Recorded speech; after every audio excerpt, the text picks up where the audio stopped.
No seas malita, Jimé. Cierra tu micro, porfa. Vamos abriéndolo ahorita, ¿va? Bueno, vamos a recordar un poquito lo que vimos en la clase pasada. Sabrina tiene problemas para entrar. No pasa nada, díganle que intente comunicarse, si no, pues bueno, vemos la grabación, o vemos ahí a ver qué hacemos, ¿vale? Recuerden que hoy tienen que subir al receptáculo, no, con ustedes sí no hubo bronca de eso, ¿verdad? Sí me están leyendo bien y me están participando bonito, ¿cierto? No dejamos la tarea, ¿o sí? Para el cuadro sinóptico o mapa mental. No, ok. No, se me... No. Bueno, vamos a empezar a ver un poquito lo que estuvimos haciendo sobre la clase pasada. Ya vimos que íbamos a observar la patología de los síndromes neuropsicológicos de los lóbulos, ¿sale? Pudimos ver qué áreas son la prefrontal, en áreas asociativas que nos iban a observar, dónde, cómo y cuándo íbamos a estar integrando información de distintos núcleos del proceso para poder hacerlos una, una conducta motivada.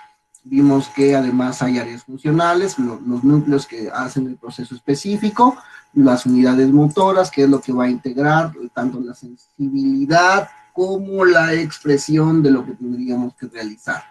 Le empezamos a ver el primer lóbulo, que es el lóbulo occipital. A ver, lóbulo occipital. Ese lóbulo occipital ya sabemos cuál es su función. En general es el lóbulo que nos va a dar la integración de la información visual hasta la parte de atrás de la cabeza, ¿vale? Y de ahí vamos a utilizar todo eso para poder procesar formas, colores. Ya pudimos observar cuáles son las características de daño: estocoma, ceguera cortical, agnosia visual, y se van a presentar también alucinaciones, sobre todo por el proceso. ¿Se acuerdan? Después vimos el parietal. Este parietal nos va a permitir el procesamiento somestésico, o sea, la programación de la conducta motora, así como la percepción de la sensibilidad que vamos teniendo durante todo el cuerpo. Y dentro de esas características, vimos además que la patología, vamos a encontrar síndrome de Gershman, ¿se acuerdan? Los deditos, síndrome de heminegligencia, que por ahí no tuviéramos el uso de la mitad del hemicampo visual. Sí, Jimé, vamos a subir las diapositivas. Es más, lo dejo subido hoy. ¿Sale?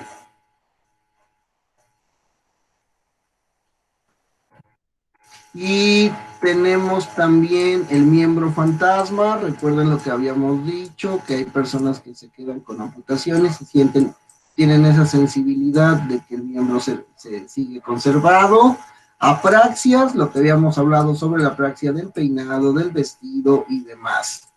Así como el síndrome de Wallin, que por ahí como que pudiéramos enfocar la atención, pero no podemos enfocar la atención a la tarea sugerida.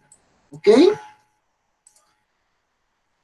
Ya, recuérdenme un poquito, ¿vimos o no vimos el área temporal, el lóbulo temporal? ¿O solo lo empezamos a ver?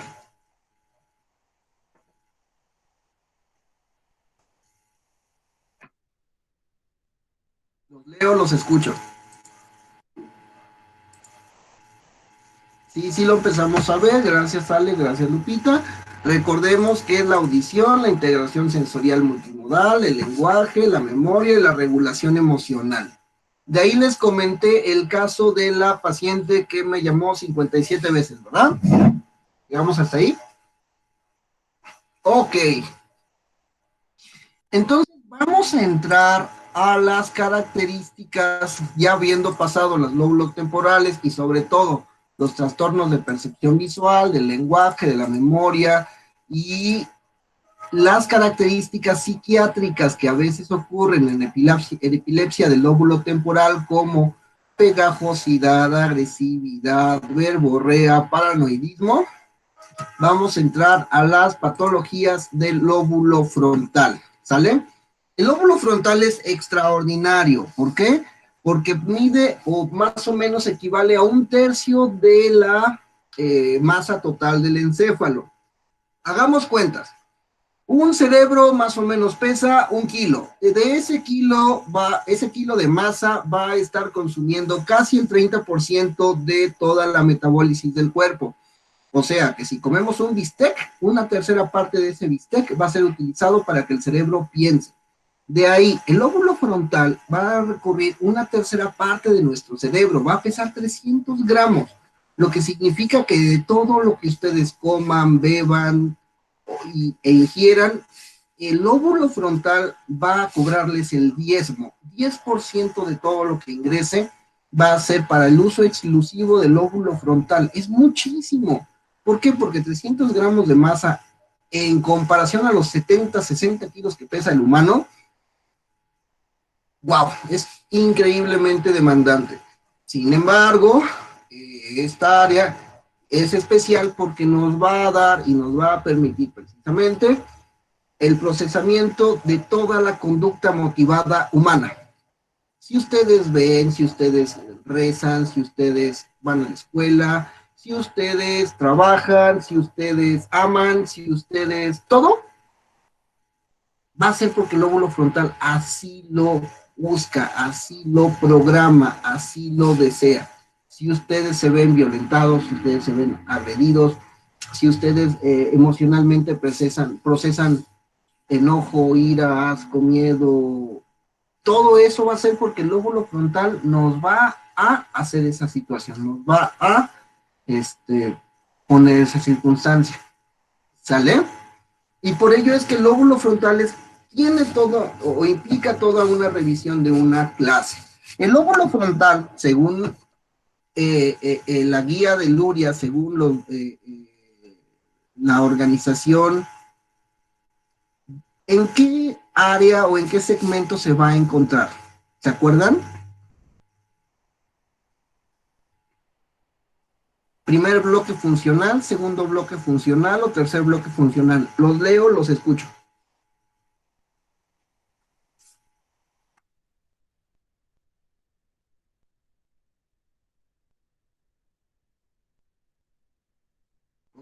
Primer bloque, no, el primer bloque nos mantiene despiertos, Lupita.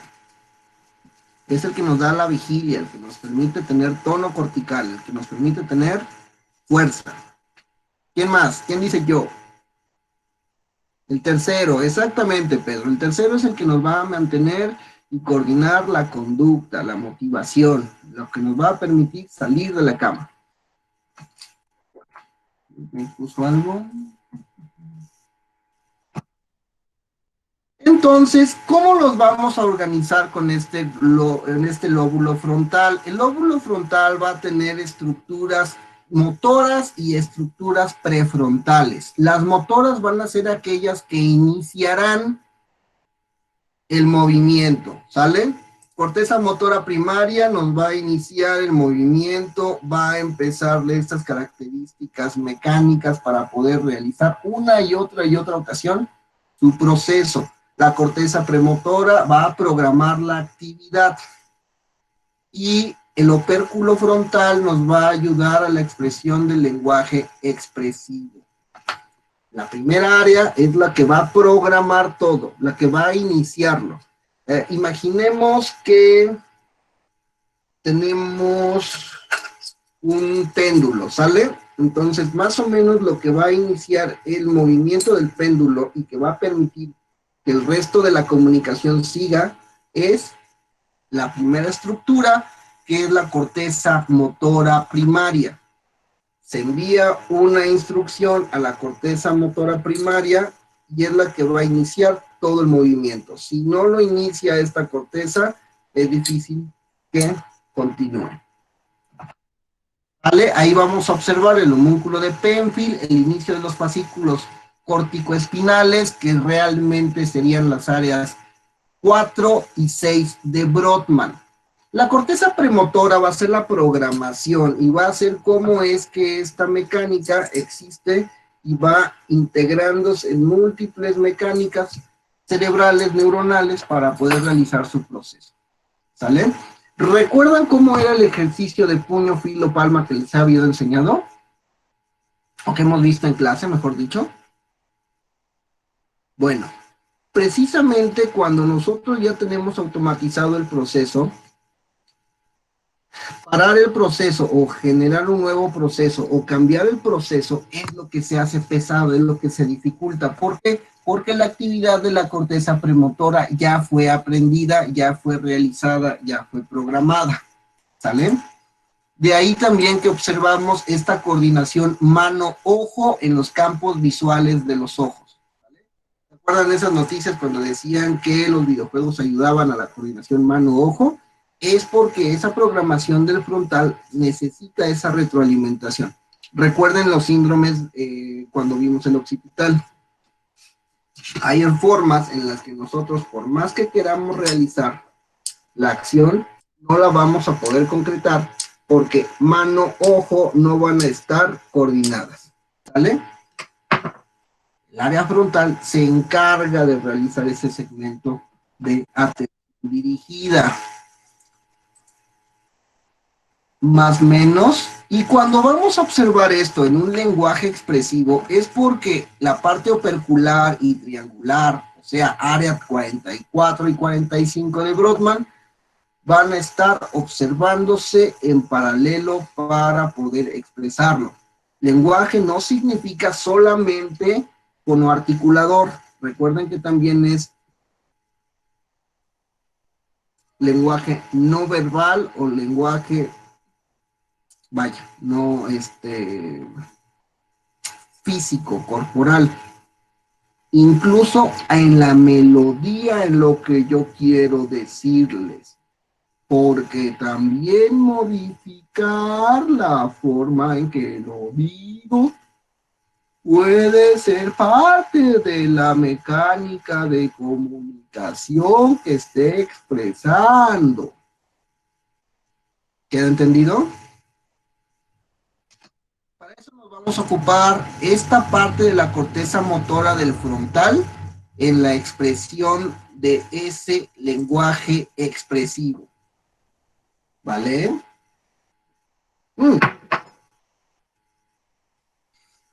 Hay una bien importante. ¿Se acuerdan que les había dicho, aprendan algo y eso les dará para comprarse su coche nuevo de agencia?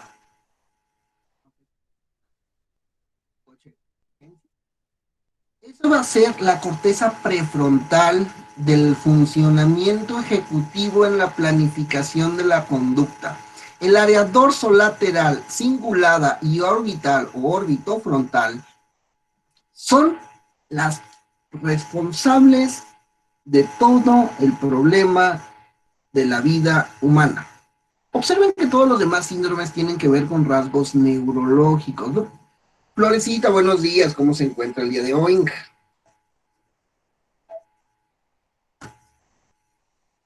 Entonces, hola, profesor, bien. Sabrina, buenos días, qué bueno que pudo conectarse. Supimos que tú... Gracias. Yay. Hola. Bueno, les seguía comentando. En el área prefrontal vamos a tener estas características dorsolaterales, orbitofrontales y cinguladas, en donde ahí radica toda la complejidad de la conducta humana, de la motivación humana. Quieren verlo desde un punto de vista histórico del alma. Ahí es donde se encuentra realmente el alma de las personas. En el lóbulo frontal va a tener la capacidad de la producción de funciones ejecutivas. Este término está muy de moda. Todo el mundo te dice funciones ejecutivas para esto, funciones ejecutivas para el otro. ¿Por qué? Porque es la localización o la observación de lo neuro para todos los problemas humanos. Vamos a ver cuáles son las categorías de la función ejecutiva. Nosotros por estas áreas prefrontales vamos a poder tener la capacidad para seleccionar, planificar, anticipar, modular o inhibir la actividad mental. Todas estas ideas, todos estos pensamientos, todas estas manifestaciones, las vamos a poder realizar, fluir, desactivar, inhibir, porque tenemos este lóbulo frontal. Chin, ya estoy con mi novio y de repente vi que su celular timbra la foto de alguien que nada más como que raro. Entonces, ¿qué voy a hacer? Va a empezar mi cabeza a generarse muchísimos pensamientos. Este perro seguro ya anda con una, seguro ya anda con otras, la prima, la manga de no sé qué, y de repente voy a comunicarme con él y en vez de que yo le dé demostrar mi enojo, me voy a parar y voy a seguir como si nada, pero se la voy a guardar. Esa capacidad está dentro de la planeación y el uso de las funciones ejecutivas. Otra capacidad vamos a tener con estas funciones ejecutivas, la monitorización de las tareas. Y de repente, ya están ustedes ahorita aquí en clase, pero ya pusieron los frijoles, pero ya le están dando de comer al perro, pero ya están limpiando la mesa, pero están cuidando al hijo de la hermana porque se puede matar el chamaco. ¿Sale? En ese caso, vamos a estar alrededor de todas esas mecánicas para poder evitar, para poder promover la monitorización de todo lo que está ocurriendo alrededor. Vamos a tener también esta selección, previsión y anticipación de objetivos. O sea, me paro a las 6:30, me doy un baño, me conecto a la clase, de ahí voy a tener que ir por la ropa y hay que ir una persona al mercado y hay que tener la comida para las 4, que es cuando mi papá se sale del baño porque es el único lugar libre para que él tenga una oficina, etcétera, etcétera, etcétera. Hasta aquí, ¿vamos bien, chicos? ¿Alguna duda de cómo existen estas funciones ejecutivas?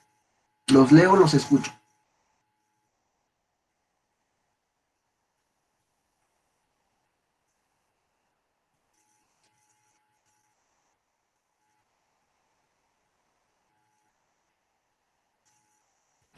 Muchachos,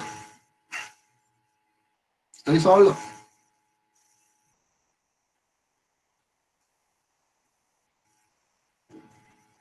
Todo bien. Ok, Pau. Continuemos, ¿vale? Flexibilidad en los procesos cognitivos. Recuerden que los procesos cognitivos van a ser estructuras teóricas en las cuales nosotros vamos a promover esa situación. Si ya ahorita les digo, oigan, ¿se acuerdan de los bloques funcionales en donde iban observando? En este momento la atención que están prestando a la pantalla, la atención que están prestando a la conversación de la clase, van entonces a tener una switch utilizando la memoria a mediano plazo, en donde van a decir, a ver, lo que funcional de memoria, y vamos a tener esta devolución de la información. ¿Por qué? Porque es utilizar una fluidez para pasar del lenguaje, comprensivo a la memoria de mediano plazo, de largo plazo, para recuperar la información y ahora sí puede utilizar un lenguaje expresivo y decirle al profesor por el audio o por el teclado, sí, el bloque funcional 3 sirve para la asociación del lóbulo frontal en el aspecto prefrontal. Perfecto. Control de la atención en su modulación, inhibición y selección. ¿Por qué? Porque yo le puedo dejar de prestar en porcentaje de mi atención, un poquito de atención al profe, mientras veo la conversación y le doy una vueltita a los frijoles, pero sigo escuchando al profesor. O regaño al perro porque ya se hizo pipí en la mesa. O estoy jalándole las orejas al niño porque no quiere hacer su tarea. ¿Sale? A eso se refiere con que mi atención va a estar modulada, va a estar controlada. Fluidez ideatoria. ¿A qué se refiere eso? A que precisamente al tener muchas ideas en la cabeza, al tener muchos conceptos, muchos parámetros, vamos a estar dando, proyectando, observando, promoviendo, postergando características específicas de todas esas situaciones o circunstancias. Y de repente entonces veo que me están pidiendo una tarea para esto, que puedo compensar con aquello y que puedo integrar de una manera y que puedo integrarlo de otra, y voy observando esta característica de fluidez específica. ¿Por qué? Porque voy promoviendo. La creatividad, ¿dónde creen que se estacione? Precisamente en el manejo de esta parte frontal del control de la fluidez ideatoria. Y que de repente a una mariposa le ponemos una armadura y le ponemos un casco y la subimos en una motocicleta, que además la motocicleta tiene alas, porque surca los cielos y deja un rastro de colores. Pues son ideas que necesitan mucha fluidez para generarlas. Un proceso creativo, de integración con cosas o con otras. Bueno, ¿qué otra cosa vamos a manejar por parte del lóbulo frontal? Una formulación de conceptos abstractos y pensamiento conceptual. Cuéntenme un poquito, ¿cómo entienden esa? Ustedes, los leo, los escucho.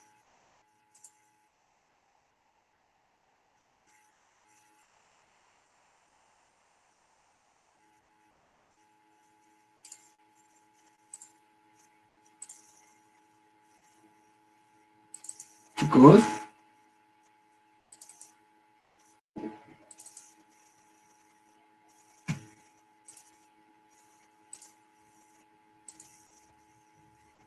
¿Cuál? La formulación de conceptos abstractos y pensamiento conceptual. Formulación de conceptos abstractos y pensamiento conceptual. ¿Dónde han escuchado ese término antes? Cuéntenme.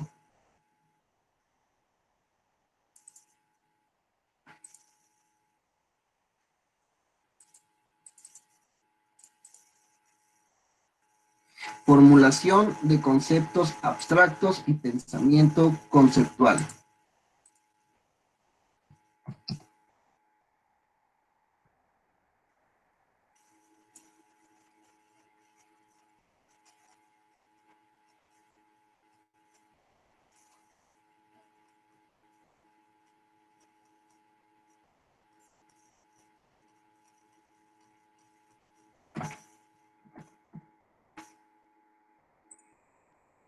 Aprender con objetos.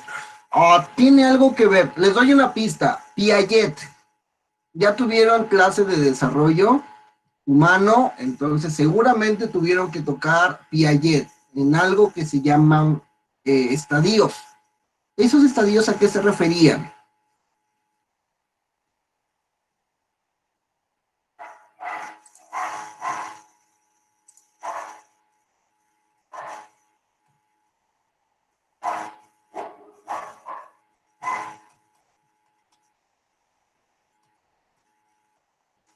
Chicos.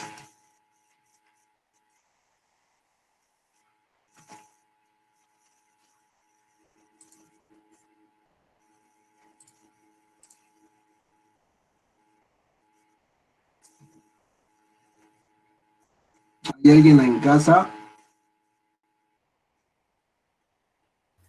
A las Bueno, operaciones concretas. ajá, exacto, Florecita.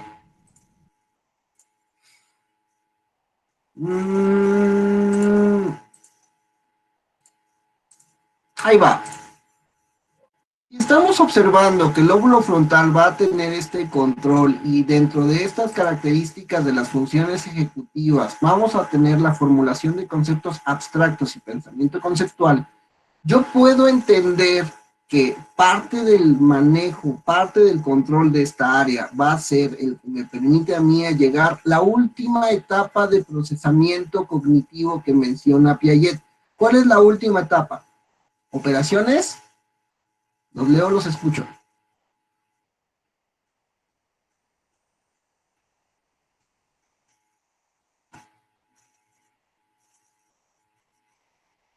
Operaciones ¿Formales? formales. Muy bien, Florecita. Tú sí me estás poniendo atención.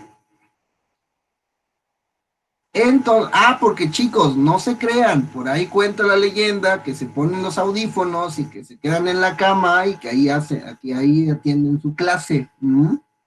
Nada, levántense, por favor. Recuerden que no dejamos tarea porque todos participamos, pero no obliguen a pedirles el cuadro.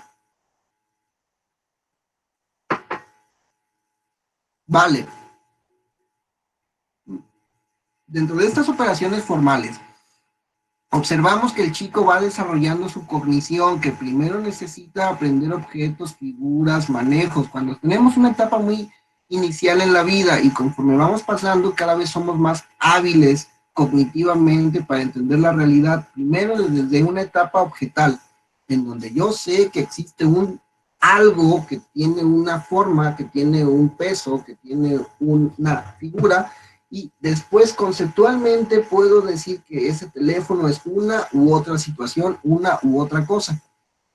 El frontal es la última etapa, el último desarrollo ontogenético que tenemos como seres humanos a nivel neurológico.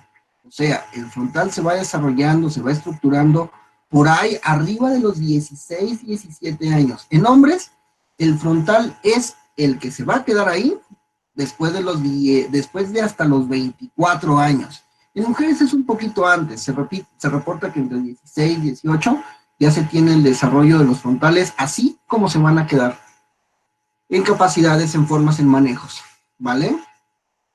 Por eso es que existe una lógica en el manejo, en el procesamiento de este lóbulo frontal. Si las mismas personas a etapas tardías desarrollan este proceso, es porque de pensar, de observar conceptos, de observar manejos, de observar todo lo que te tiene que ver, nos permitirá a nosotros entender de mejor manera cómo es que podemos procesar esa información. Y ya no para pensar en ecuaciones, en fórmulas, en proyectos matemáticos, tenemos que tener el concepto tácito, sino lo podemos manejar a gran escala. ¿Cómo qué profesiones creen que necesiten manejar conceptos no físicos o conceptos no tácitos?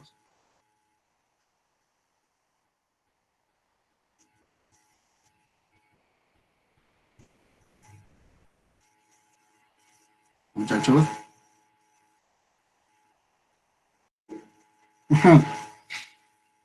Piaget nos dice en las operaciones formales, son ya personas que podemos pensar en problemas no abstractos, o sea, en problemas abstractos, en problemas que no existen en un plano de la realidad y que podemos observar con situaciones tan complejas como la guerra, como la paz, como el amor, como el odio, que no necesariamente significan o tienen una figura material explícita. Las ecuaciones son situaciones conceptuales que escapan a nuestra realidad, objetal que vivimos en este momento, y dentro de esa forma podemos realizar un proceso amplio, y todo eso lo controla el frontal, ¿sale? Entonces, ¿qué profesiones pudieran estar altamente o desarrollar para ejecutarse de sobremanera el lóbulo frontal? Se reportan astrofísicos tienen que conceptualizar magnitudes de espacio y de tiempo enormes. Si a nosotros ya se nos hizo pesado 40 días de no ir a la escuela, imagínense a los astrofísicos que tienen que conceptualizar miles de millones de años entre que la Tierra se formó y apareció esta parte del universo, o que tienen que calcular distancias tan grandes como ¿cuánto tiempo se tardaría uno en llegar a Próxima Centauri, que es nuestra galaxia más cercana? A mí se me hace complicado tomar un micro de 40 minutos para llegar a ver a una novia, imagínense, ¿no? Se refiere a ese tipo de desarrollo, se refiere a ese tipo de concepto. ¿Vamos bien hasta acá, chicos? ¿Alguien que me pueda poner un ejemplo de una profesión en donde necesitemos operaciones formales, el desarrollo del lóbulo frontal para su ejecución?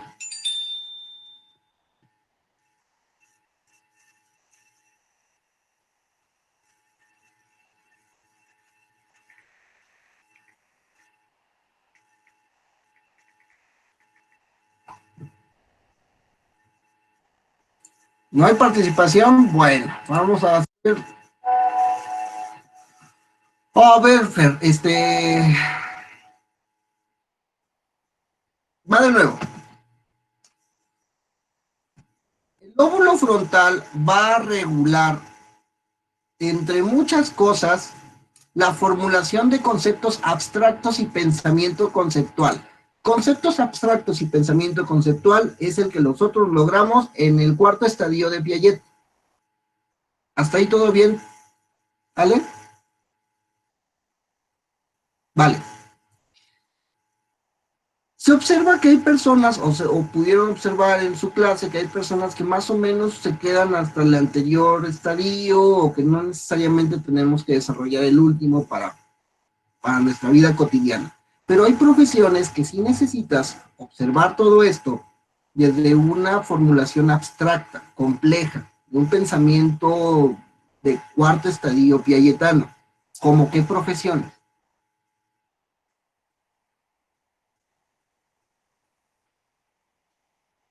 Ya les puse uno, los astrofísicos, que tienen que conceptualizar tiempo y espacio en magnitudes que sobrepasan la forma humana. Nos dice Lupita, ingenieros mecánicos, los ingenieros en proyectos. Los ingenieros es bien complicado porque ellos manejan conceptos muy tácitos. Sí, hay que hacer matemáticas, pero resuelven problemas prácticos. ¿Qué otra cosa? Me refiero al conceptual rudo, bruto. Los arquitectos por la distribución del espacio. Muy bien, Sabrina. Ellos necesitan observar conceptos de distribución en el espacio en su planeación que se tienen que ejecutar en lo práctico. Es distinto una persona que se dedica a la construcción. ¿Por qué? Porque ellos llegan al espacio, lo ven, lo realizan, lo proyectan.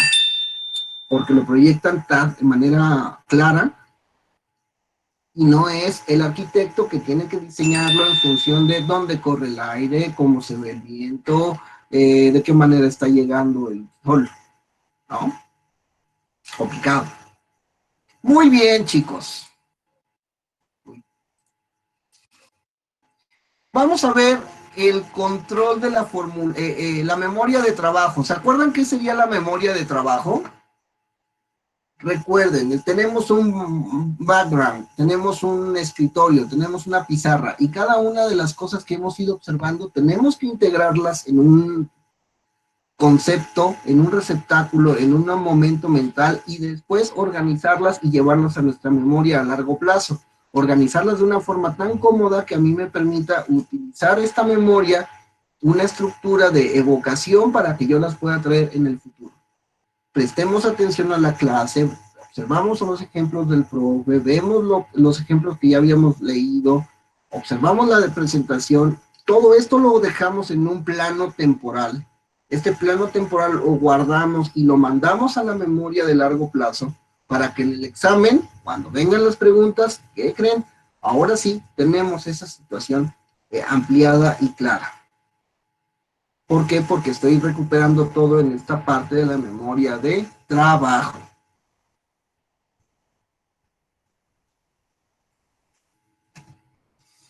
Organización temporal de la conducta se va a referir a los procesos técnicos que vamos ejemplificando y a la manera en la que están ocurriendo.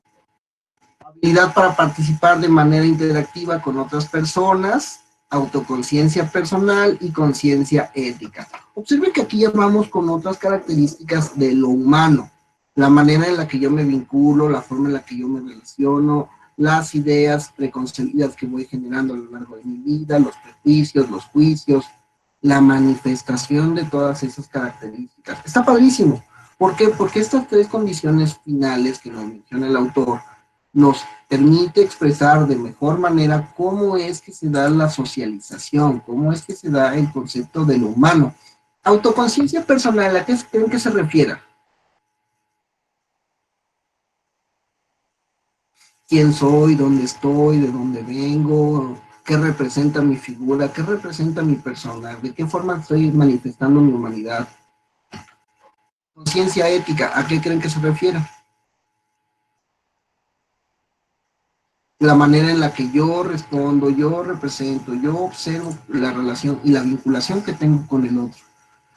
Salvar perritos, sacar a pasear a mi mascota, responder como una amiga positiva con otra, tener muy claro los conceptos que tengo conmigo y con mi cuerpo, son parte de todas estas conciencias y representaciones éticas. ¿Alguna duda hasta acá? Todo eso lo hace el frontal.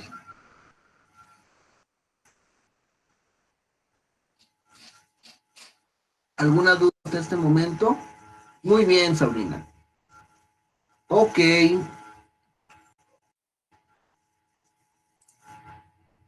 De aquí entonces, este lóbulo nos va a permitir observar sus funciones. Ya que pudimos observar a grandes rasgos la estructura de lo que hace este concepto de lo frontal, de las funciones ejecutivas, de dónde descansan las funciones ejecutivas y qué características del aspecto frontal maneja, veamos a grosso modo la función del lóbulo frontal. La primera función va a ser la inteligencia. ¿A qué creen que se refiere la inteligencia, chicos? Lo dice el autor, ahorita les digo página.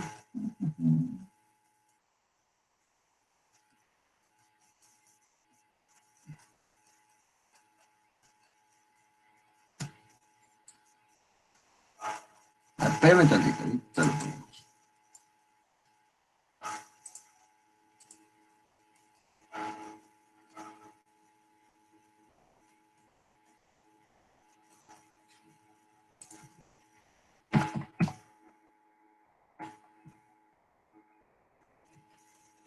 Espérame tantito.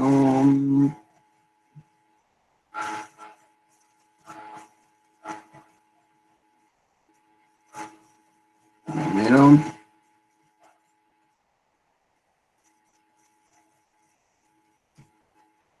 Aguántenme. Inteligencia. ¿A qué se refiere con inteligencia, chicos? Página 99. En el libro es la 102. La función del lóbulo frontal, entre muchas que tiene, es el de la inteligencia. ¿Cómo qué creen que se refieran? Los leo, los escucho.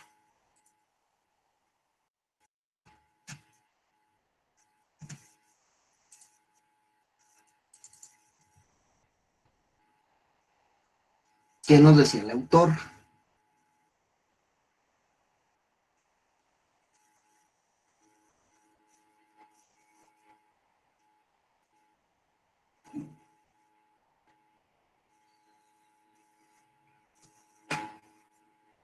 Muchachos.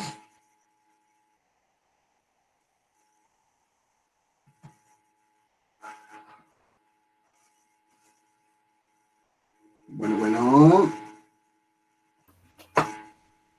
Se define como la capacidad de resolver problemas y son numerosos los estudios que intentan comprender y clasificar. Ok, muchas gracias, Florecita. Usted muy bien. Sí, una de las grandes definiciones que se tiene para el manejo de la inteligencia es la resolución de problemas. Ya les había hecho un comentario sobre este aspecto de la inteligencia mediada por el lóbulo frontal. A veces creo que son los procesos inhibitorios los que nos permiten observar esta condición de inteligencia. O visto desde la neuropsicología, los procesos de inhibición son los que nos acercan más a una conducta inteligente que otra. Recordemos que no podemos dejar de observarnos nosotros como mamíferos. O sea, es que dentro de nuestra humanidad, los impulsos primarios, los impulsos de sobrevivencia, los motivadores básicos, cómo alimentarnos, cómo tener una pareja, cómo dormir, cómo manifestar fuerza, agresividad para poder realizar pues, todas estas circunstancias, están en nuestra natura humana. Cuando vamos encontrando, cuando vamos buscando, cuando vamos promoviendo factores de inhibición como espera antes de comer, como fíjate de los dos lados a la calle antes de cruzar, como aprende a ser dedicado para las cosas que quieras lograr. Observamos más características de inteligencia que descansan bajo una base inhibitoria. Nos dice la autor El manifiesto está preservado en algunas áreas y tenemos cierto correlato con coeficiente intelectual. Este concepto lo verán más en clases avanzadas cuando vean psicometría. Hay algunas pruebas de inteligencia como matrices progresivas. Otra definición válida de inteligencia es la observación de patrones en el ambiente. Matrices progresivas de Raven es una prueba que nos permite observar de qué forma está estructurado los patrones a lo largo de la ejecución de la misma. Patrones que si nosotros somos capaces de reconocerlos, podemos prever su proceso, prever su final y nos permitirán tener una conducta inteligente. De repente veo que el pajarito trina y cada vez que trina aparecen otros pajaritos que son patos. Ah, bueno, ya sé que si un pajarito trina, puedo conseguir un pato que puedo comerme en la noche, por así decirlo, porque es una identificación de patrones. Otra cosa nos propone el autor: atención, sostenida, selectiva y control voluntario. Cuéntenme cómo les fue con esa.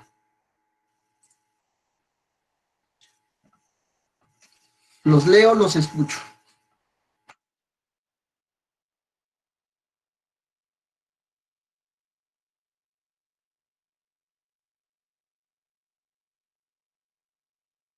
Función del lóbulo frontal, atención, sostenida, selectiva y control voluntario.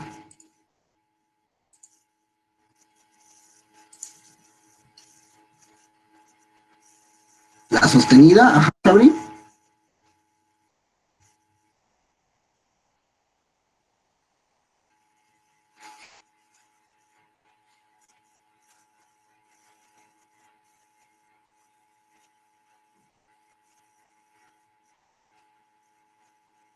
Recuerden, este proceso atencional es la dirección de esta manera específica de llevar la experiencia, la percepción.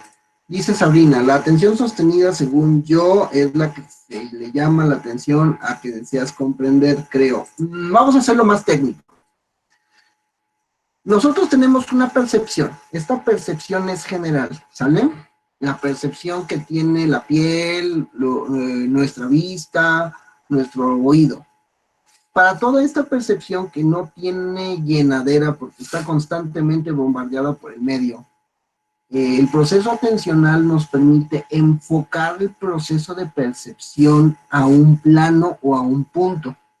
El enfoque de este proceso de percepción se considerará la atención, y la manera en que lo hagamos puede ser de tipo sostenido, selectivo o controlado. Según cada autor hay una clasificación, pero si aprendemos el concepto básico de la atención mediada por parte del lóbulo frontal, podremos conceptualizar de mejor manera qué es lo que quiere obtener cada una de las pruebas con cada uno de los ítems, con cada uno de los reactivos que tendremos que aplicar para realizarlo. ¿Se acuerdan de la curva de aprendizaje que vimos con Lupita? Lupita en ese momento tenía que enfocar toda su atención y sostenerla a cada una de las 16 palabras que yo le decía para que ella lo aprendiera, para que ella lo memorizara. Esa es la atención sostenida, cuando yo enfoco mi objetivo perceptual a una realidad específica que me permite almacenarla, recuperarla, mantenerla ahí, ¿vale? La atención selectiva es precisamente de todos los estímulos que están a mi alrededor, cuál quiero proponer, cuál quiero promover, cuál quiero excluir para que yo enfoque mi fuerza de percepción en ese momento.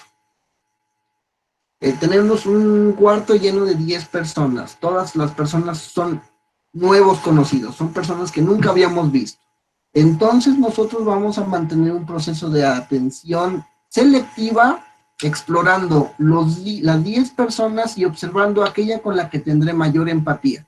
Puede ser hombre, puede ser mujer, puede tener un fin de vinculación o puede tener un fin de agresión, porque me pueden llamar de estas 10 personas la atención, uno en particular a que le quiera yo insultar, golpear o agredir. o alguien a la que yo quiera coquetear o insinuar. ¿Me doy a entender? Pero es un proceso atencional que existe diferente al de la sostenida. Porque a lo mejor en la sostenida ya le estoy coqueteando, o ya le estoy agrediendo, ya le estoy insinuando que quiero una bronca. Más o menos.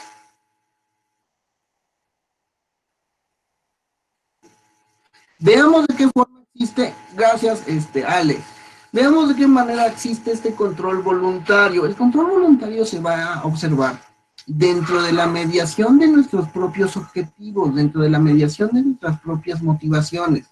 O sea, imaginemos que a ese lugar en donde fuimos a conocer 10 conocidos, obvios, llevamos al novio.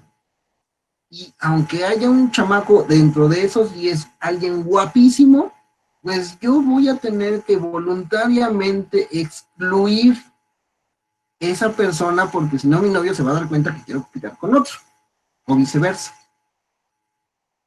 En ese caso yo voy a obtener un control voluntario de mi atención y voy a poder realizar todos esos procedimientos que no se generan, que no se desarrollan hasta momentos altos de la vida. ¿Vale? Porque tengo un control voluntario, porque yo estoy pensando en valores de fidelidad, en valores de mantenimiento, de manejo con todas esas situaciones de vida, y por eso le voy a decir no al chamaco que me gustó.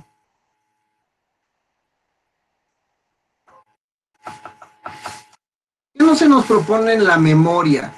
Ah, miren, aquí tenemos varias características claras y bonitas del proceso de memoria. Vamos con la definición del autor. El lóbulo frontal no es relevante en funciones de archivo del material mnésico, del material de memoria. Aunque tiene mayor importancia en determinados aspectos de la memoria, estando implicado 4 modalidades. Memoria contextual, temporal, prospectiva y de trabajo.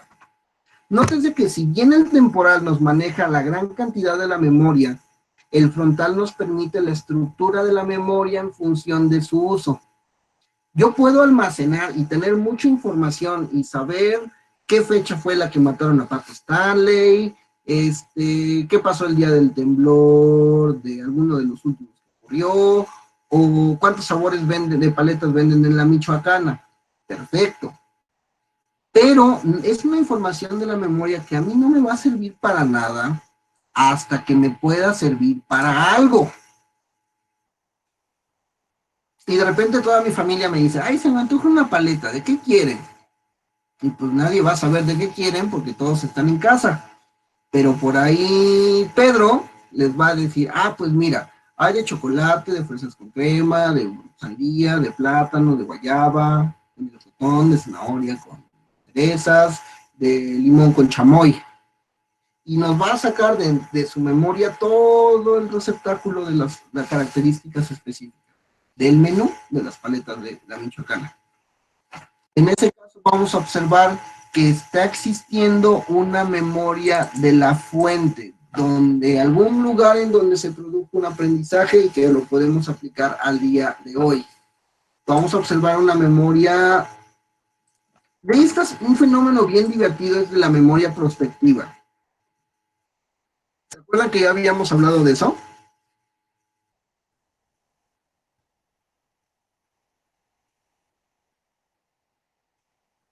¿A qué se refiere la memoria prospectiva?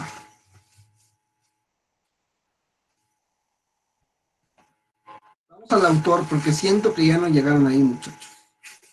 Es la capacidad para programar acciones que se van a producir en un futuro, como por ejemplo acudir a una cita con el médico o recordar cuándo es el cumpleaños de algún familiar.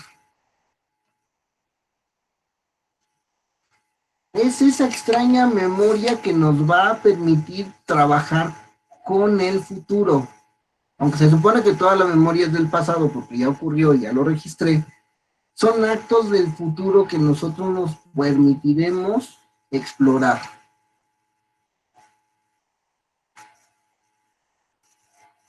Fíjate que voy a necesitar sentarme en la computadora para hacer el trabajo de la profa porque antes de medianoche, porque la plataforma se cierra a las 11:59. Estamos anticipando un evento que todavía no ocurre. Estamos haciendo un evento del presente que, de no hacerse, va a afectar a algo que todavía no realizamos, que es lo que viene. Nos acordamos de algo que todavía no pasa. Citas con el médico, pagar el plan, sacar la basura. Ah, me tengo que acordar que hoy es día de la basura, entonces hoy tengo que sacar la basura. ¿Queda entendido? Porque tenemos esa habilidad de trabajar con el futuro. Esto es lo bonito. El frontal nos permite trabajar con el futuro.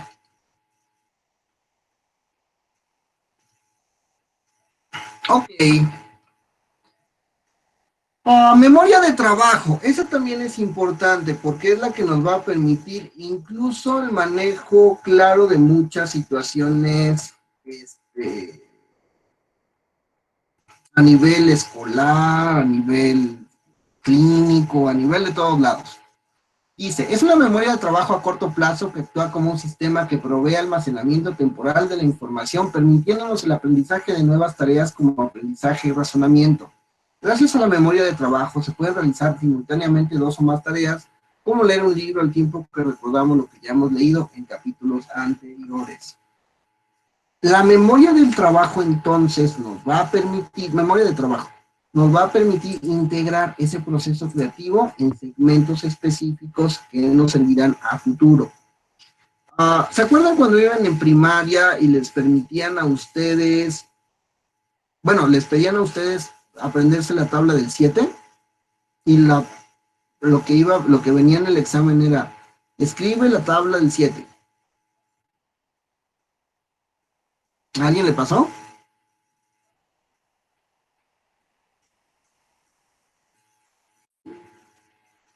Muy bien, y era hasta frustrante, ¿no? Porque a fuerza el profesor quería que nos aprendiéramos la tabla del 7. Bueno, esa información se registró en su memoria. Se registró en la memoria de Ale, se registró en la memoria de Pau, y después hubo un momento en secundaria o en prepa en donde necesitaron usar todos los múltiplos del 7 y el profesor les dijo, a ver, ¿cuál es un múltiplo de 7 que debe de ser equivalente a la cantidad de tortillas que hay por habitante en esta unidad habitacional? Y la memoria de trabajo, que es la que escucha el problema, utiliza regiones y segmentos de algo que ya pasó y de algo que ya tienen en la memoria muy claro, que son la tabla del 7, y pueden relacionar múltiplos del 7 con el concepto de 7 por 1, 7 por 2, 7 por 3, 7 por 4, y de esa manera ustedes pueden concretar más claro cuál sería el procedimiento para lograr ese algoritmo, para lograr esa cuenta, para lograr esa producción matemática. Y cuando lo hacen, se dan cuenta de que esas tablas son un brevario rápido de las multiplicaciones de los números y se permite entonces integrarlo como un aprendizaje que queda en la memoria de trabajo.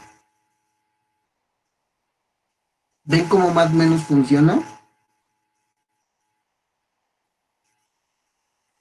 Muchachos. Pongan un ejemplo, ¿qué les parece? ¿Cómo podríamos poner un ejemplo de la memoria de trabajo?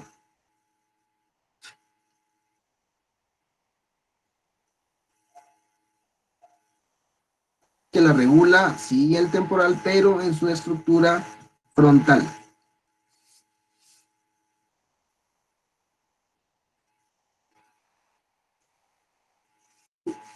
Ajá, Sabrina.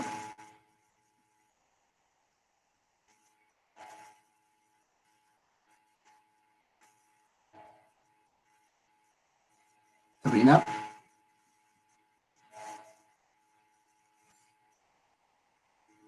Cuando aprendes un instrumento, sí, sí entra, pero ¿en qué momento? Intenta describirlo. Si puedes abrir tu micrófono, adelante.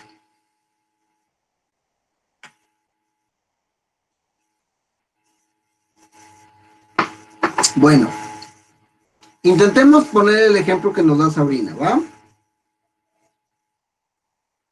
Yo, después de muchas clases en donde me han enseñado cómo tomar una guitarra, cómo pisar una cuerda de la guitarra, cómo utilizar la otra mano para poder darle una mecánica, una tracción a las cuerdas, cómo seguir una melodía, cómo leer una partitura, me va a permitir a mí integrar todos esos conocimientos y ejecutarlos. Porque mientras los estoy ejecutando, voy poniendo atención en la pisada, en la posición, en la tracción, en la melodía y en el aprendizaje de la melodía para cantar la canción. Y cuando tenga esta canción ejecutándola, lo haré por la memoria de trabajo, que además se volverá aprendizaje para que en algún otro momento yo ya lo pueda realizar de una manera más fluida. Vamos a ver el ejemplo que nos pone Carlita. Dice, ¿podría ser mantener la info en la mente cuando prestamos atención en otra cosa? Sí. Si se dan cuenta, la memoria de trabajo es tener todo en un momento mental, ¿sale? ¿Cómo se llama ese momento? No se sabe. Se expresa como memoria de trabajo, pero observen que es un momento específico que ocurre, en donde nosotros ponemos información. Pum, pum, pum, pum, pum, pum, pum, y de esa información se va integrando para lograr el resultado.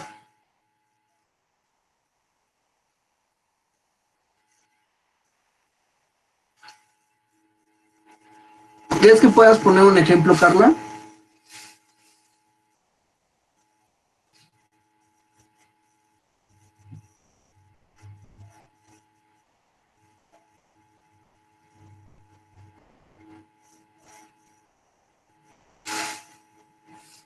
¿Verdad?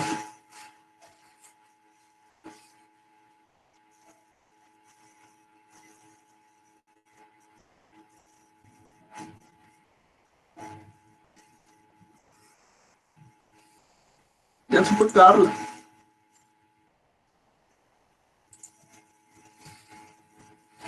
No es prestar atención a otra cosa, porque si prestáramos atención a otra cosa, estaríamos en una selectividad de la atención, y en este momento observamos la memoria.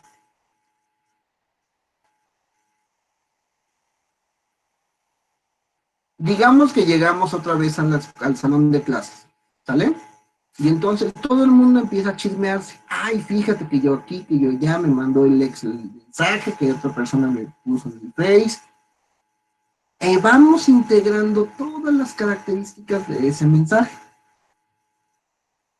Entonces decimos, no, pero Paco de repente estuvo con Marisela y Marisela le mandó un mensaje a Javier, pero Javier le había platicado con Paco que Marisela. Entonces fue Paco el que soltó el chisme.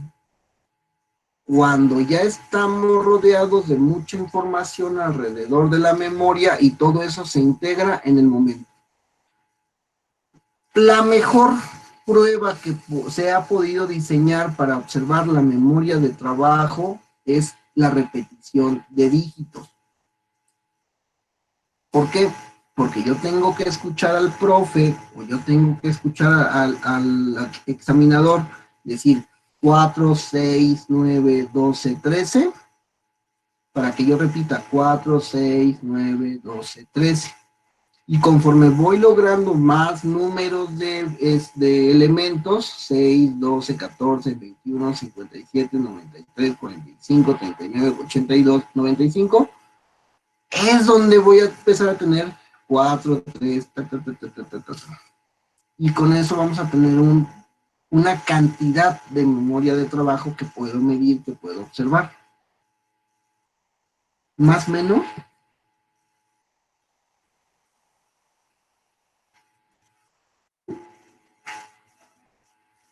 Sabrina, tú nada más me dices que sí. Bueno, vamos a ver qué otra cosa vamos a observar. El lóbulo frontal también va a mantener la función del lenguaje. ¿Quién me explica qué era esta parte del lenguaje? Es tanto la expresión, pero la comprensión de algo, ¿verdad? ¿Qué es el lenguaje?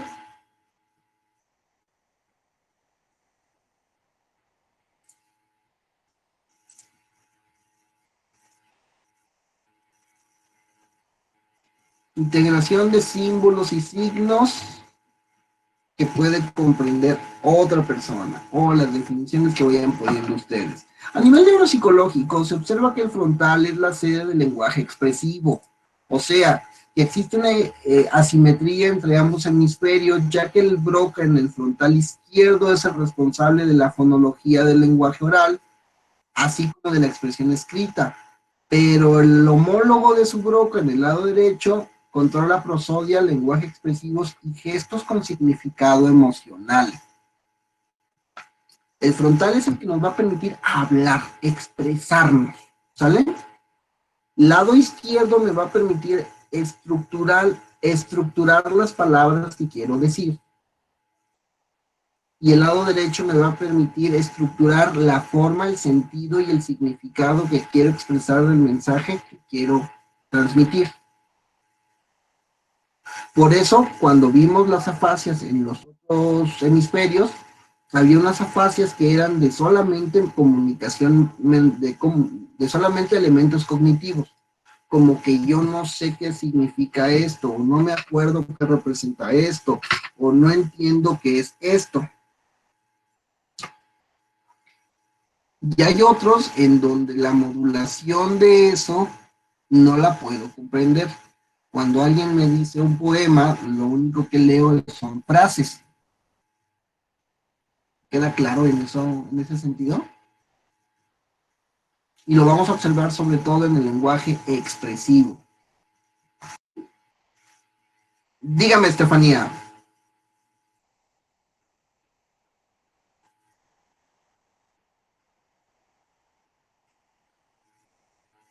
¿La escucho? Sí. O la leo. Encefalopatía hepática. Ok. ¿No le queda claro algo? Ok.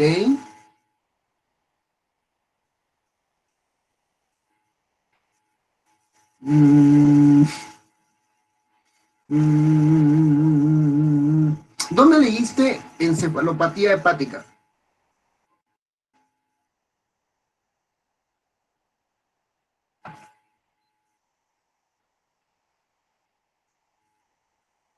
Ok.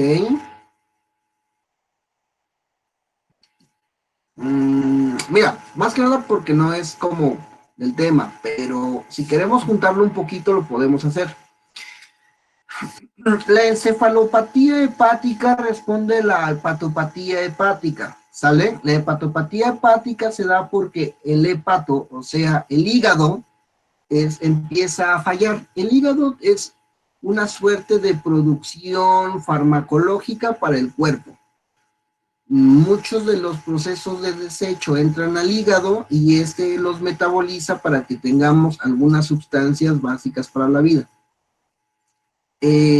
Cuando el hígado empieza a fallar, el hígado funciona como una esponja que es muy flexible, que es muy dúctil, que mientras está en esa esponjita, los mismos procesos de desecho hacen que tengamos estos fármacos que nosotros necesitamos para vivir y estar bien.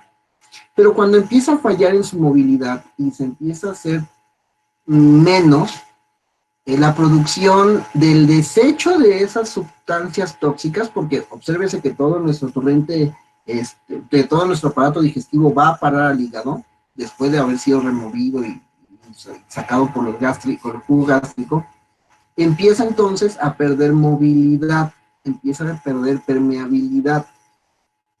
Si el hígado empieza a rasgarse y empieza a cicatrizar, eso se llama cirrosis. ¿Hasta aquí bien? Y cuando el hígado tiene estas cicatrices que están complicadas, vamos teniendo problemas para que el hígado y la producción de toda esta toxicidad sea más adecuada. Y cuando tenemos problemas, la toxicidad pasa al torrente sanguíneo de nuevo. Si está bien, pasan fármacos, pasan hormonas, pasan neuromoduladores, pasan muchas cosas, ¿sale? Pero cuando no está bien, pasa toxicidad, pasan los desechos que nosotros ya habíamos dicho en nuestro cuerpo que eran desechos. Uno de los que más pasa al torrente sanguíneo y que dentro de la membrana del cerebro logran subir es es una sustancia, todo lo estoy diciendo muy sencillo para que se entienda, ¿sale? Es una sustancia que se llama amoníaco. El amoníaco que usamos para la limpieza de la cocina o del baño. Y nuestro cerebro se empieza a llenar de amoníaco, que es una sustancia tóxica, ¿vale? Nuestra metabólisis no puede sacar el amoníaco de manera rápida, entonces empieza a dañar todo el encéfalo, empieza a dañar todos los procesos metabólicos de todas las áreas. Contamina el occipital, contamina el temporal, contamina el, el parietal y el frontal, y es cuando el paciente empieza a manifestar en su conducta la toxicidad que existe en el líquido encefalorraquídeo que rodea todo el encéfalo, rodeado de amonio. ¿Hasta aquí vamos bien?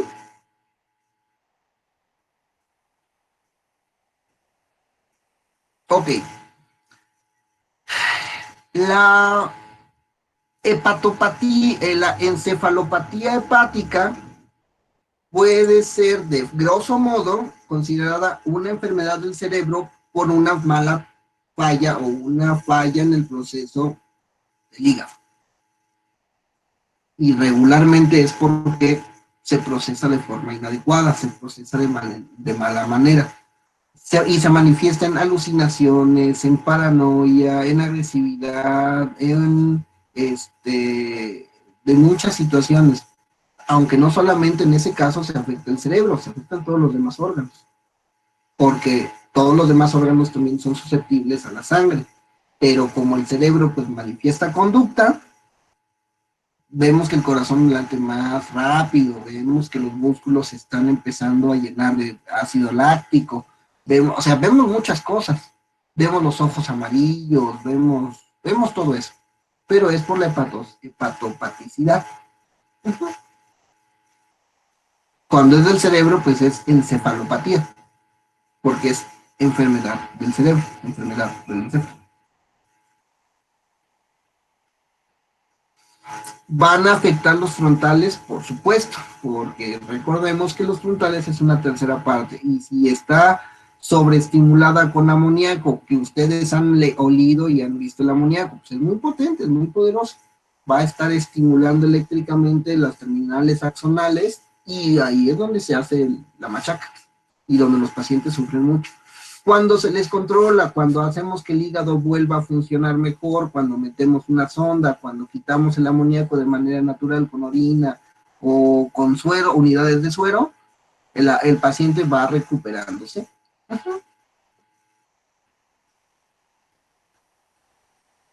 ¿Queda resuelta, Steffi?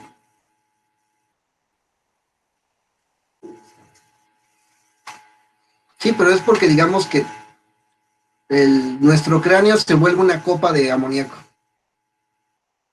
Sí, por eso cambia el comportamiento, porque hace que conexiones nerviosas que antes no existían, ahora existan.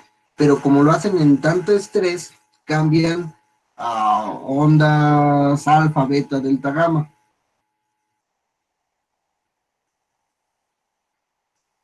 Sí, es un comportamiento pausado, un comportamiento lento. Yo lo he visto con algunos pacientes, y se mueven lento, pero dicen incoherencias, pero tienen alucinaciones, pero tienen un discurso desorganizado, pero tienen algunos rasgos afásicos. Hablan, como yo al empezar a hablar, lo hacen.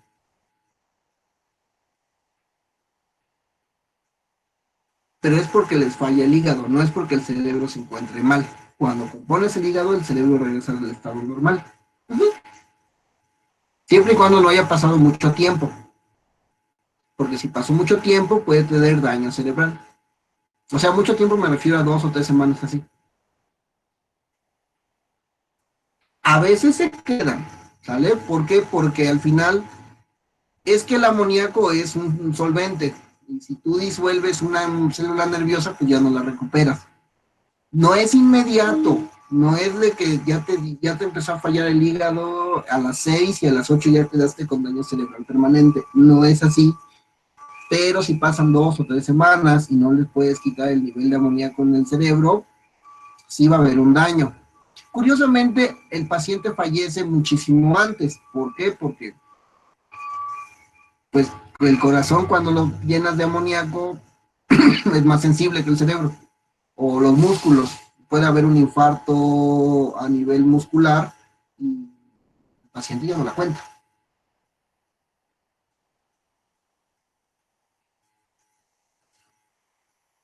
¿Queda más o menos claro? Sí, se puede complicar. Eso es importante. Un buen médico puede evitar el daño hepático con sondas, con sueros, con muchas cosas. ¿Ah? Bueno, sigamos viendo el lenguaje, entonces es este lenguaje integrativo. Vamos con la flexibilidad mental. ¿Qué pudieron ver en la flexibilidad mental?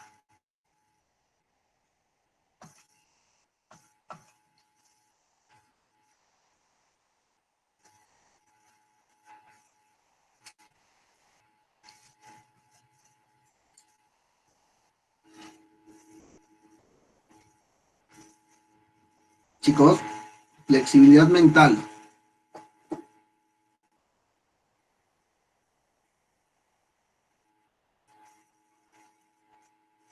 Les dije que este artículo iba a estar largo. Tenían que leer bien. Por eso lo dividimos en 2 clases, muchachos.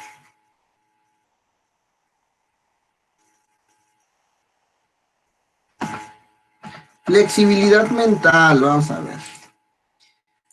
Está estrechamente ligada con las funciones ejecutivas y se define como la capacidad para adaptar nuestras respuestas a nuevas contingencias o estímulos, generando nuevos patrones de conducta, al tiempo que realizamos una adecuada inhibición de aquellas respuestas que resultan inadecuadas. El área dorsolateral está particularmente implicada en la flexibilidad del comportamiento.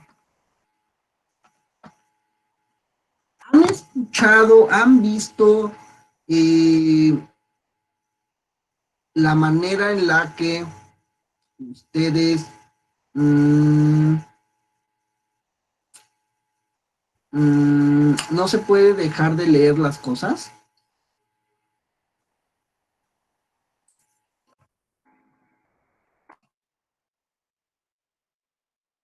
Vamos a poner un ejemplito, ¿sale?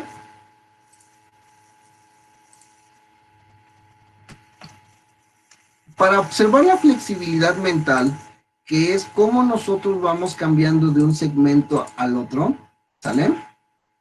Nosotros vamos a utilizar una prueba que se llama Stroop. Dice Carla, ¿funcionar como criterios diferentes de un mismo concepto? No, es más lo que nos dice Steffi, adaptación de estímulos.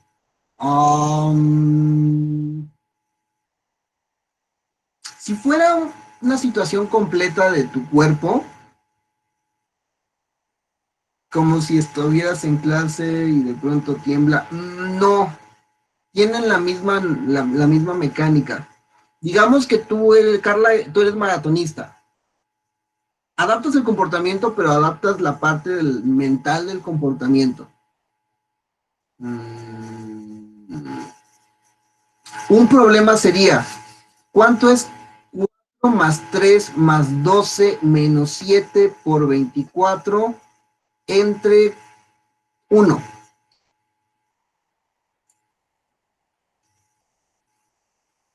Cuatro, pongamos otro ejemplo, más 7 más 3 menos 7 por 14 entre 20. Hacer todas esas cuentas mentales de forma simultánea es flexibilidad mental, porque vas de un concepto y otro concepto y cambias el concepto, pero sigue siendo el rasgo del anterior concepto, pero manejas otro concepto, pero le continúas con otro concepto.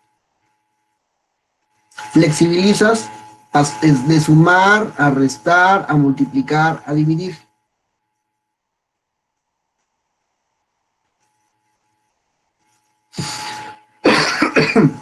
Si quieres verlo de una forma más asentada, imagínate, Carla, que tienes 3 novios y que estás conversando con los 3 novios en Facebook. Entonces, en una ventana llevas un tipo de conversación, en otra ventana llevas otro tipo de conversación y en otra ventana llevas el otro tipo de conversación, ¿no?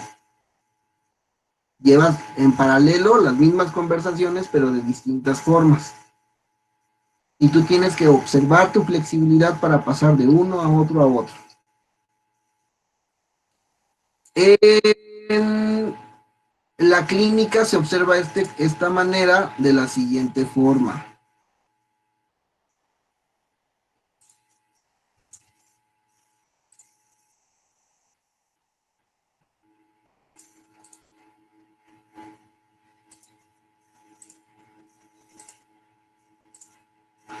Prestamos atención a la pantalla. ¿Todos ven la serie de colores que están en la pantalla? Bueno, lean lo que dice la pantalla. Lo haré por ustedes. Verde, negro, azul, amarillo, rojo, verde, amarillo, azul, azul, verde, amarillo, rojo, amarillo, blanco, azul, rojo.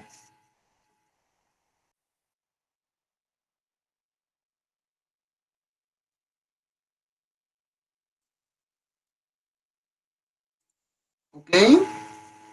Vale. Ahora voy a poner la misma imagen, pero necesito que alguien abra su micrófono.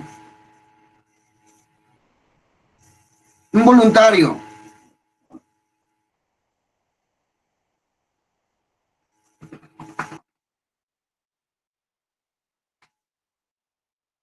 Dos. Stephanie, va. Abre tu micrófono. Ya. Perfecto. Ahora ocupo, por favor, que nos digas el color de las palabras, no la lectura, el color. Pues amarillo, azul, verde, rojo, azul, verde. No, era rojo, verde, amarillo, verde, rojo, azul, amarillo, rojo y verde. Ok. En ese momento, doña Steffi nos acaba de dar un ejemplo de flexibilidad mental. Nosotros tenemos, por algunas estructuras específicas del cerebro, cuando aprendemos a leer, lo aprendemos para siempre. ¿Sale? A menos que tengamos un daño y que tengamos una alexia, pero esa es otra historia. Es tan motorizado, es tan natural, es tan intrínsecamente profundo a nosotros la lectura, que cuando vemos y nos piden que digamos un color en una lectura, se nos dificulta mucho, mucho, mucho, mucho. Y ahí es donde podemos observar los patrones de flexibilidad mental. De repente yo tengo abierta mi conversación con las 3 novias que tengo. Entonces le digo a Carla algo distinto que le digo a Monse, algo distinto que le digo a Fernanda. Pero se me ocurre decirle a Fernanda a Monse y a Monse le digo a Alejandra y Alejandra no existía, pero Carla se enoja porque... Y es donde nosotros hacemos un desmerequetengue. ¿Sale? Lo mismo pasa con este ejemplo. Podemos leer y podemos leer muy rápido, pero determinar el color es complicado porque estamos quitando la lectura del color. Más o menos, flexibilidad mental. Veámoslo en una situación más de la vida cotidiana. ¿Qué opinan sus abuelitas, sus abuelitos, de 2 mujeres besándose en la calle? Los leo, los escucho.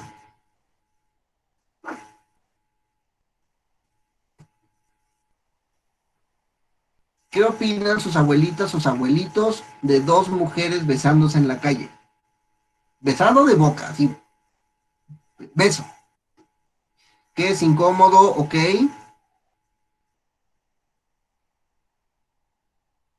¿Qué más? ¿Qué está mal? Ok, Chayito.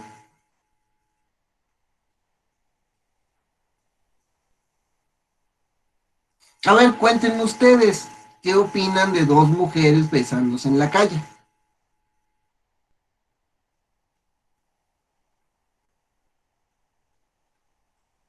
Nada, ok. ¿Qué más? Pues cada quien con su cada cual, ¿no? Es normal, ajá. Cuando llegamos a cierta edad, esta flexibilidad mental del lóbulo frontal va haciéndose complicada. Nosotros aprendemos en función de nuestros valores, de nuestra sociedad. Nuestros abuelitos aprendieron unas cosas cuando tenían nuestra edad, en donde pues la homosexualidad era un tabú, era muy mal vista. Hoy por el avance de estos años, por el avance de este tiempo, pues sabemos que la homosexualidad es parte de la manifestación de la conducta humana y que para nosotros puede ser algo normal. Para nuestros abuelos y por las ideas que tienen y por un fenómeno que se llama cristalización del pensamiento, es menos aceptable, ¿sale? Esta flexibilidad también nos implica al comportamiento, a la conducta, o sea, en la manifestación de nuestras opiniones y de nuestras formas de ser. ¿Cuántas de ustedes no tienen un vecino que por ahí como que se la pasa cada rato observando las cosas que nosotros hacemos? ¿Y qué es lo primero que nos dice ese vecino? Es que mira, debería, haría, tendría. Sí, porque no tienen flexibilidad para comprender que cada uno de nosotros podemos manifestar nuestra vida como queramos hacerla, siempre y cuando no afectemos un tercero. ¿Dudas hasta aquí, muchachos?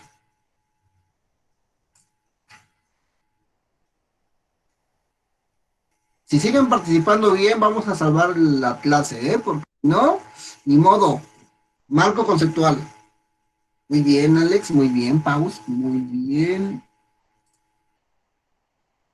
Lupita. Ok, también estamos viendo el control motor. ¿Qué sería el control motor?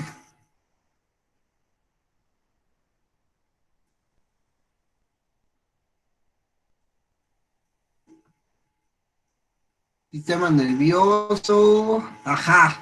Pónganme un ejemplo del control motor, muchachos.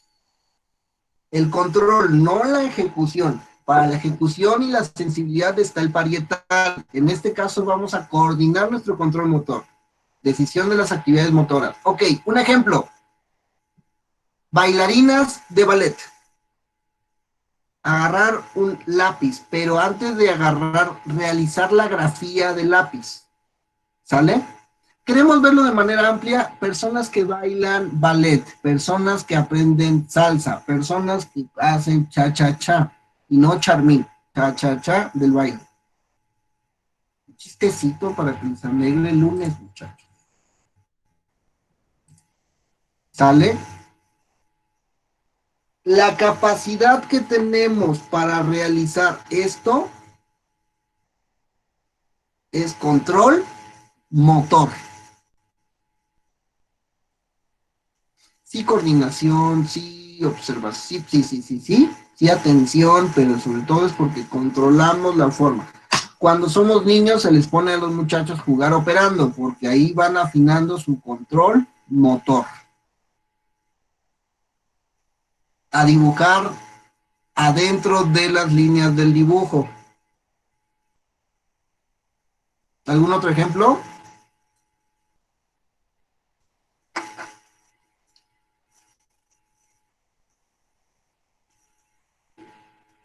Bolear. Pues mira, ese sería más del parietal, porque regularmente no existe una retroalimentación. Cuando nosotros boleamos, agarramos un zapato, Agarramos una esponja y hacemos esto. Lo único que hacemos es una tracción. Pero cuando hablamos de control motor, es que tenemos que seguir un plano de dibujo, que tenemos que seguir un plano estructural para que esta retroalimentación se maneje. Ah, las bolitas, sí, las bolitas, sí. Sí, pues sí, pues sí. Exactamente. Y sabiendo dónde pisar y observando este espacio. Muy bien. Perdón, es que pues, reprobé bolitas y palitos dos, muchachos. No sé qué es volear. Ay, miren, otra de las grandes funciones grandotototas, tototas, va a ser el control de la actividad emocional. Yay. Este es bien curioso porque les repito, si lo logramos aprender bien, lo logran lo logran comprender a nivel de calle, esta situación les va a ayudar mucho para sus pacientes. ¿Por qué? Porque a veces los pacientes que recibimos en la clínica, los niños que están en la escuela y que se meten en problemas, las personas que tienen faltas en su trabajo, que tienen dificultades para realizar esos procedimientos, tienen muchas dificultades en su control de emociones. Pongamos las emociones básicas. ¿Se acuerdan? Alegría, enojo, miedo, asco.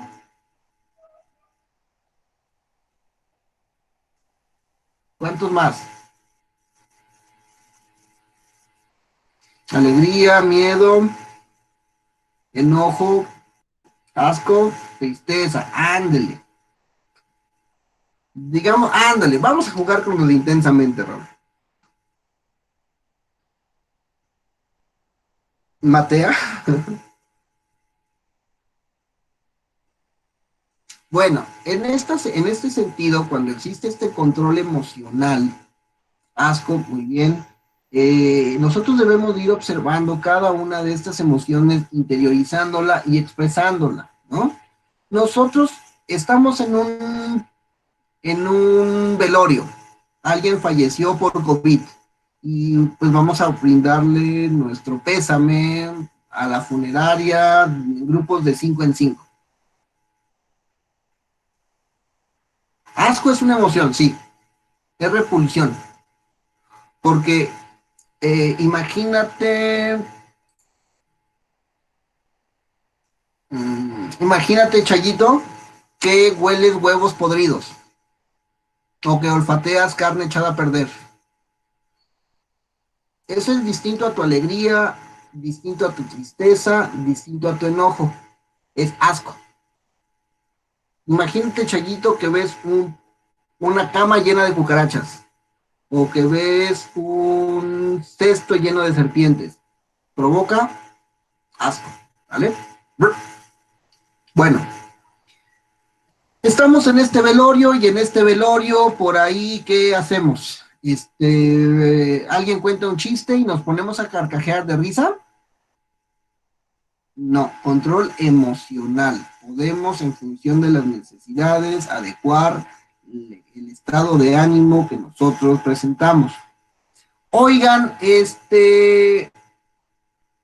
llegamos, abrimos en una casa abrimos un refri que tiene moho por todos lados y tiene carne en estado de descomposición con larvas. Y nos empezamos entonces a olfatear y decir, qué alegre estoy, esto es delicioso.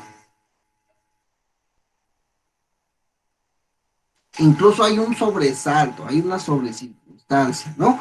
Vemos una familia que la mamá está golpeando al niño de 4 años, incluso le abrió la pierna con un cinturón.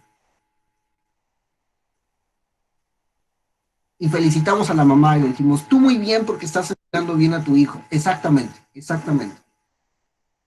Hay control emocional durante todas esas características y dentro de este control emocional vamos a observar los rasgos dorsolaterales del frontal, del área prefrontal. Chequen que así como vimos la tablita, todo esto que hemos estado observando es por el manejo prefrontal de la planificación de la conducta, ¿vale?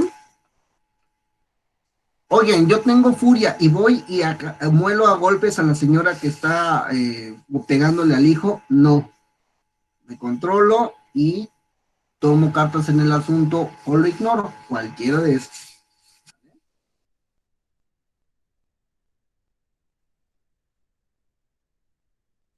Oigan, me pongo a decir chistes en un velorio. No, guardo la compostura, observo la situación. Me pongo a llorar desmedidamente en un velorio. Pues, pues tampoco, o depende de las situaciones en las que se encuentren expuestas las personas que están ahí, ¿no? Miren, nos falta para el tema las partes del síndrome disejecutivo. Hasta este momento hemos podido dibujar todas las funciones o muchas de las funciones del frontal. Nos falta la patología del frontal. ¿Vale? Entonces, ¿qué les parece si la dejamos por acá para no contaminar la parte de la patología? Ya vimos lóbulo occipital, lóbulo parietal y lóbulo temporal. Hoy empezamos a ver la estructura y lo que regula las funciones del lóbulo frontal, sobre todo del área prefrontal. ¿Sale? Y vamos a ver la enfermedad del lóbulo prefrontal la próxima clase. Chicos, en serio, en serio, en serio, en serio. El lóbulo frontal es enorme, hay muchísima información, es muy denso. ¿Por qué? Porque pareciera que la memoria es lo mismo que la atención, que es lo mismo que la función ejecutiva, que es lo mismo que el control emocional, pero cada una de esas las manejan áreas específicas que cuando se desestructuran tenemos un cuadro específico. Y todo eso lo engloban en un criterio que se llama síndrome disejecutivo. Vamos a leer con muchas ganas, con mucha seriedad el síndrome disejecutivo. En la lectura es la página